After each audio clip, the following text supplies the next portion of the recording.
Ui, que bé que estic aquí al cel! Un moment, que em truquen a la porta. Buf, era un altre dimoni, que em volia vendre una enciclopèdia de 56 volums. Soc en Josep Puig i Cadafalch. Vaig ser president de la Mancomunitat Catalana, però no vull recordar-ho perquè quina feinada que em va donar.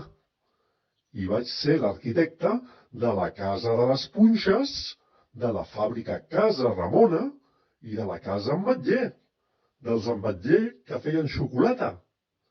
Una mica garrepes sí que eren, perquè em van pagar part de l'obra amb caixetes de bombons. I per cert, al costat tenia de veí el Toni Gaudí, que sempre estava a la lluna de València, pensant en ocellets, dracs, rius, muntanyes.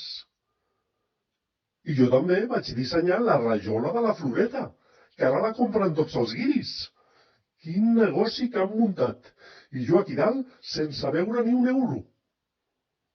En fi, me'n vaig a fer la migdiada, que ara em toca una jubilació eterna.